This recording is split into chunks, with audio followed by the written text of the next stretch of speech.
আচ্ছা ঠিক আছে। কয়েকদিন ধরেই ছিল কুমিরের আতঙ্ক।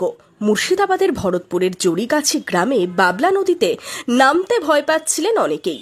তবে রবিবার সকালে অবশেষে উদ্ধার হলো সেই প্রাণী। তো প্রথমে যখন কমিটিটা ঢুকে তখন ওরা বলে আপনারা ধরতে পারবেন না। তার পরবর্তী ক্ষেত্রে আমরা আবার প্রশাসন আমাদেরকে বলে যে আপনারা পারলে ধরুন, চেষ্টা করুন, কিন্তু জিনিসটা যেন মারা না যায়, একটু নিরাপত্তা রাখবেন। তারপরে কালকে মোটামুটি এই জালপুরে ধরার চেষ্টা হয়েছিল, তারপরে দেখা যায়নি, পাওয়া যায়নি। তারপরে আবার আজকে সকাল থেকে দেখা যায়, সকাল থেকে মোটামুটি দুখানা জালে বারবার ঘেরা হয়। জাল দুটো জালই টুকরো টুকরো হয়ে গেছে, কেটে গেছে, জাল দুটো ছিঁড়ে গেছে এবং গ্রামের লোক হেল্প করে ধরেছে। ধরার পরে খবর দেওয়া হয়েছে। তবে কুমির নয়, দেখা গেল ঘড়িয়াল দেখে ভয় পাচ্ছিলেন গ্রামের মানুষ। ঘড়িয়াল একটি অত্যন্ত বিপন্ন প্রজাতি। মাছ খেকো এই প্রাণীকে ভয় পাওয়ার কোনো কারণ নেই বলেই জানাচ্ছেন বিশেষজ্ঞরা।